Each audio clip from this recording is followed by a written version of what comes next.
We start tonight with a breaking story that India has launched an attack on Pakistan and Pakistan-administered Kashmir and Jammu. Relations between India and Pakistan, two nuclear powers, have long been tense.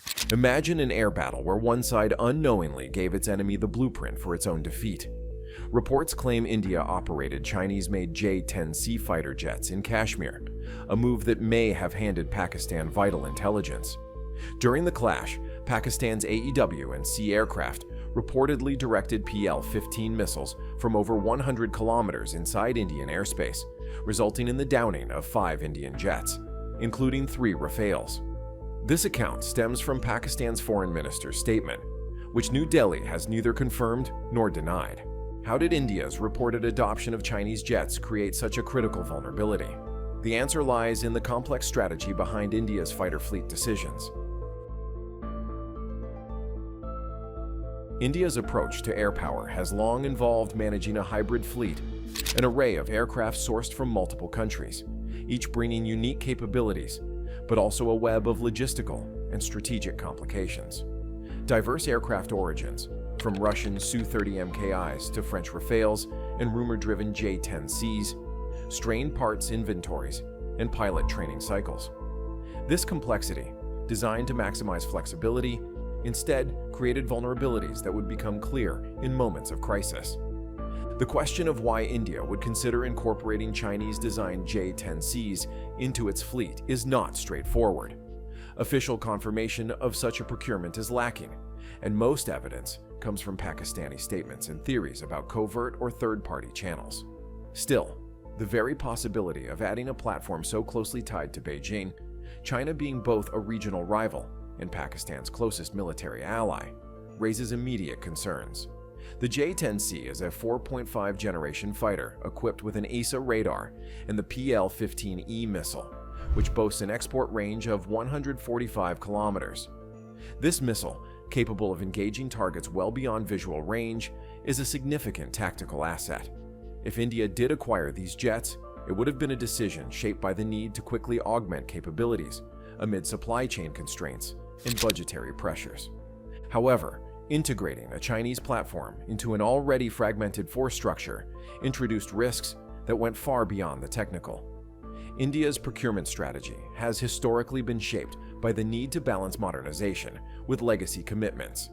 The result is an air force that must support a wide spectrum of aircraft, each with its own supply chain, maintenance protocols, and operational requirements. The addition of the J-10C, even speculatively, would have further complicated this landscape. Training programs would need to adapt to yet another set of avionics and weapon systems, and the flow of spare parts would become even more unpredictable.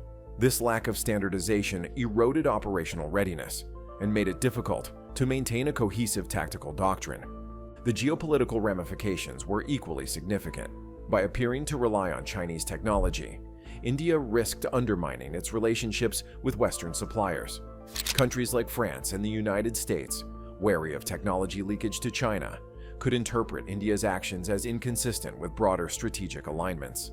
This, in turn, could affect future defense partnerships and limit access to advanced hardware. The optics of such a move also sent a mixed message to India's allies, suggesting a willingness to compromise on security for short-term gains. Pakistan, for its part, was well positioned to exploit these developments. With deep ties to China's defense industry and operational experience with similar platforms, Pakistan's Air Force gained not just technical familiarity, but also insight into potential Indian tactics and limitations. The overlap in technology meant that Pakistan could train for scenarios India might not have anticipated, reducing the element of surprise and eroding any advantage India hoped to gain from its modernization efforts. During the Kashmir encounter, this familiarity translated into a significant operational edge. The hybrid fleet strategy, once considered a strength, now appeared as a liability. The logistical burden of supporting so many different platforms slowed response times and diluted the effectiveness of India's air defense network. Training cycles grew longer, interoperability suffered, and the ability to deploy a unified force in high-stakes situations was compromised.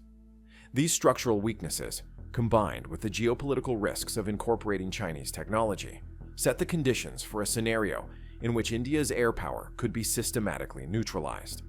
As tensions escalated in the region, these vulnerabilities would be put to the test.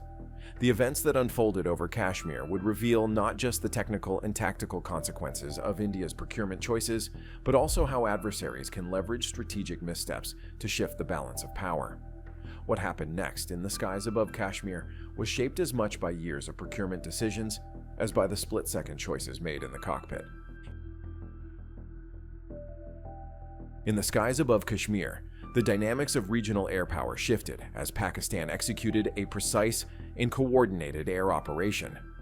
Inside this engagement, Pakistan claims it downed 5 Indian jets, including 3 Rafales, 1 MiG-29, and a Su-30 MKI, based on recovered wreckage evidence such as K-36DM ejection seats.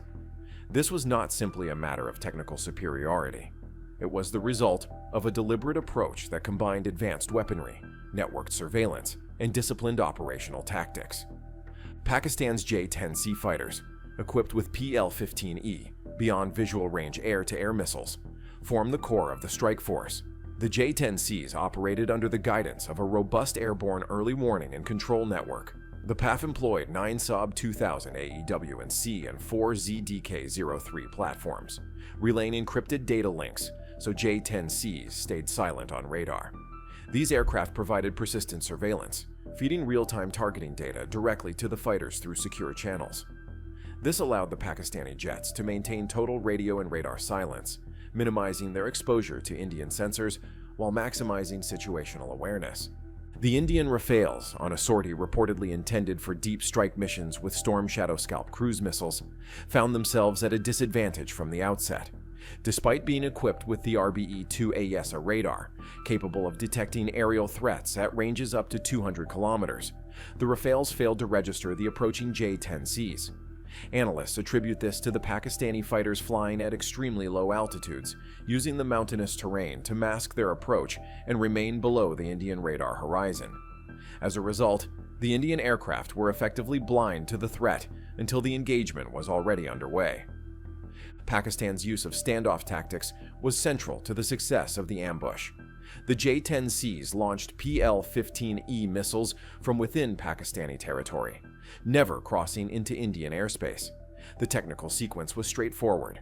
After launch, the missiles received mid-course guidance from AEW&C assets, ensuring accurate targeting while the fighters themselves remained electronically silent.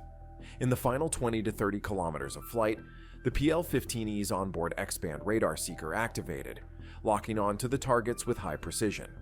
The missile's speed, approaching Mach 5, further reduced the Indian pilot's reaction time, leaving little opportunity for evasive maneuvers. The payload configuration of the Indian Rafales compounded their vulnerability. Reports indicate that the Rafales carried only the infrared-guided variant of the Mica missile, with a maximum range of 60 kilometers.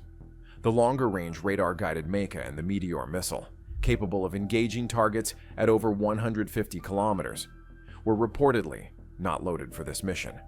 This left the Indian jets with no effective response to the PL-15E's standoff reach.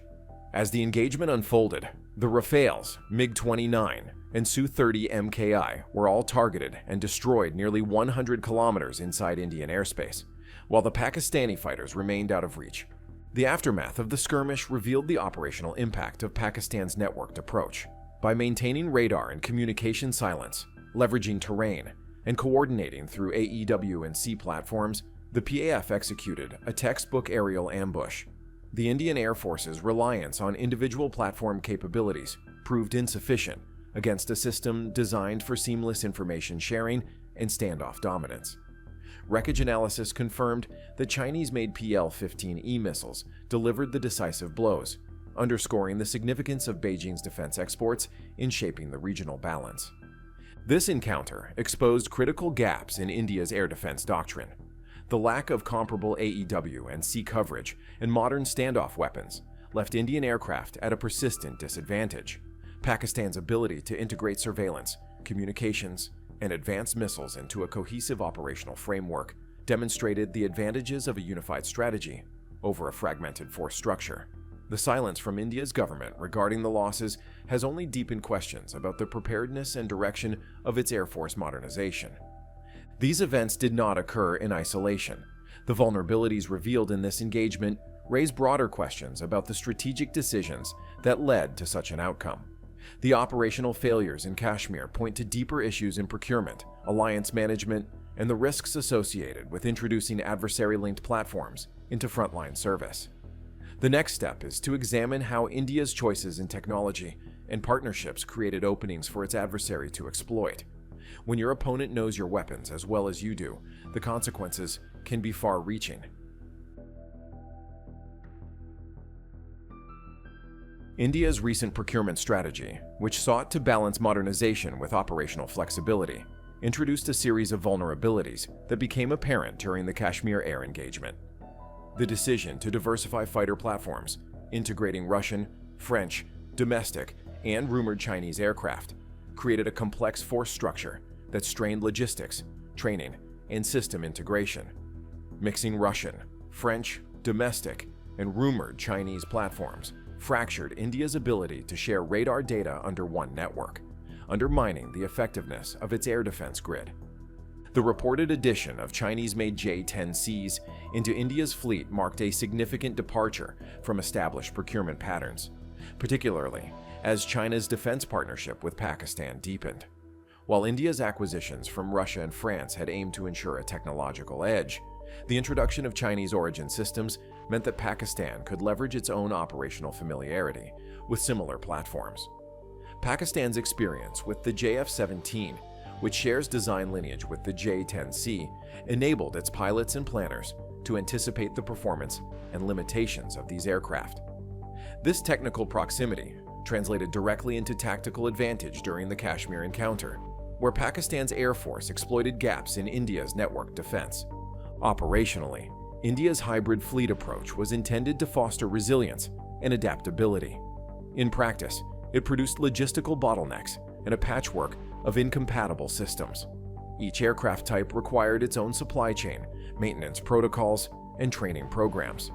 The result was a diminished ability to maintain high readiness levels across the force.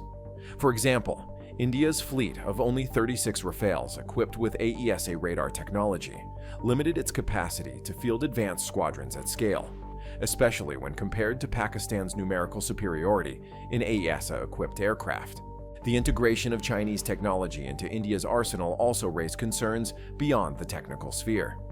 Western partners may view such procurement diversions warily, especially as India seeks to deepen ties with France, Israel, and the United States.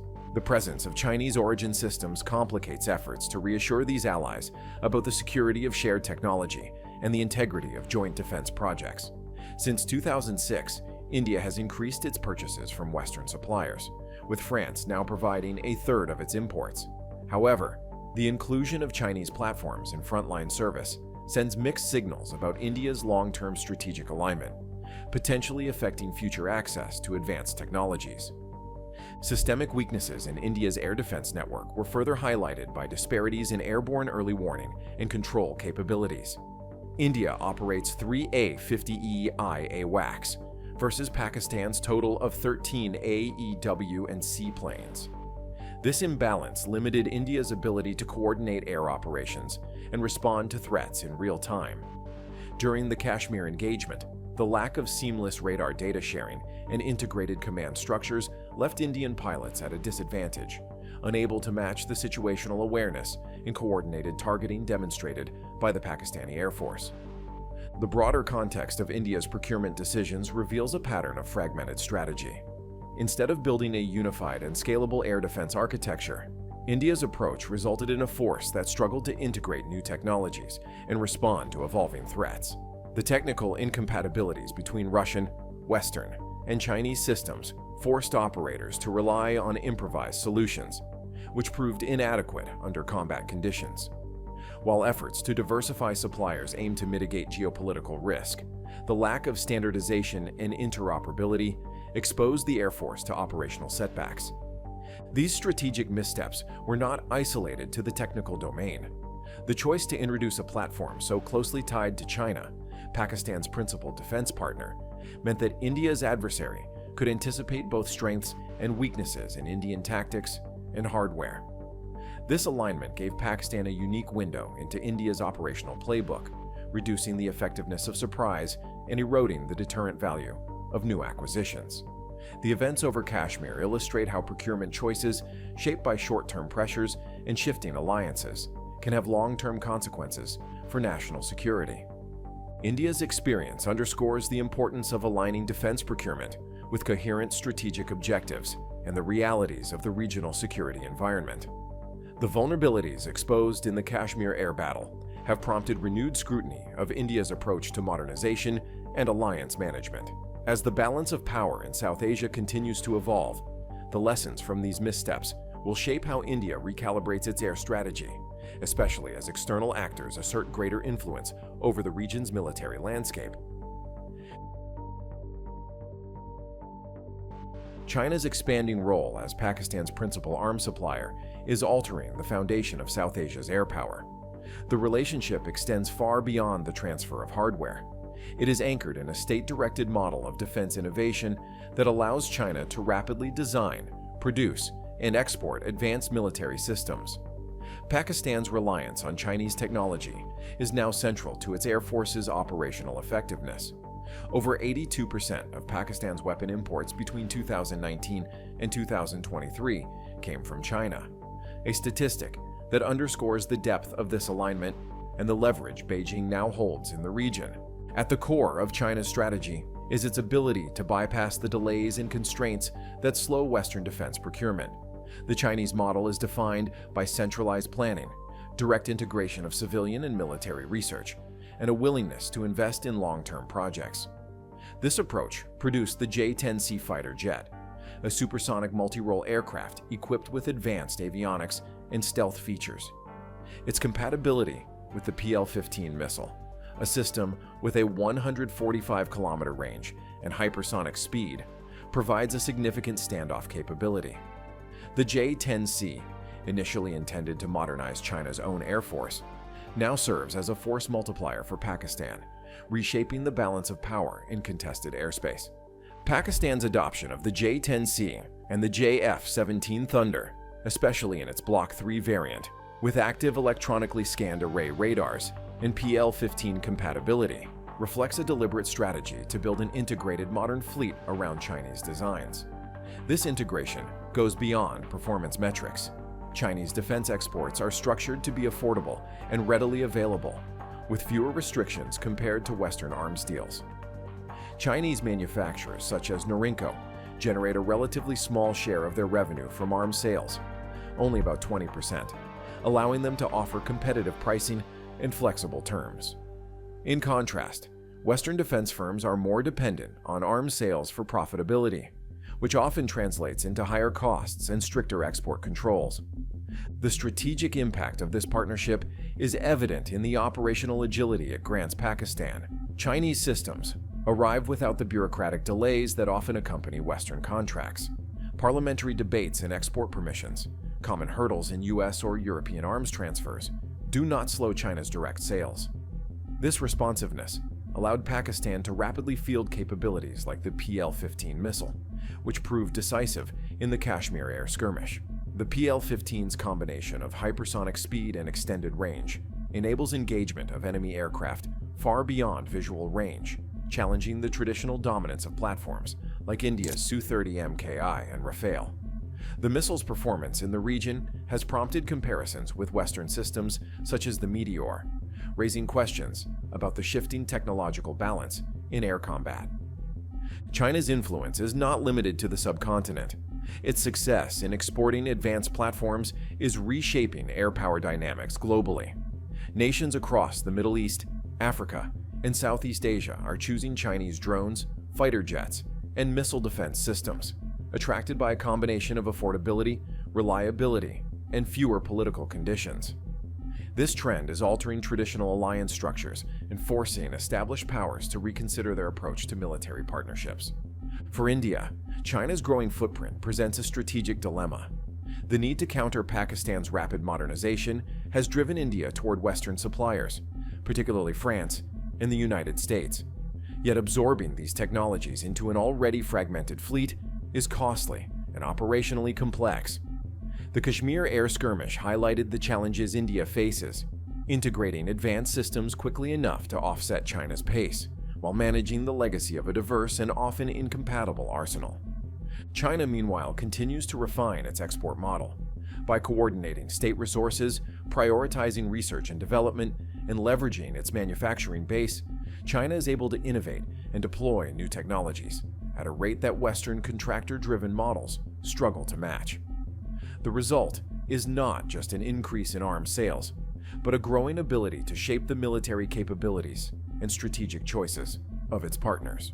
With China's exports reshaping air power globally, can India find allies to match this pace? The Kashmir air skirmish demonstrated how the intersection of technology and alliances defines the outcome of modern conflicts. India's decision to field Chinese-built J-10Cs in the context of China's open support for Pakistan offered its adversary a rare advantage. This episode highlighted that air superiority now depends as much on information dominance and networked operations as on the hardware itself. The Pakistan Air Force's ability to integrate AEW&C coverage, real-time data links, and advanced missiles allowed it to dictate the terms of engagement. For India, the lesson is clear. Fragmented procurement and ambiguous alliances carry real operational risks. Will India rebuild trust in its defense partnerships before it's too late? Share your thoughts below on how India should respond.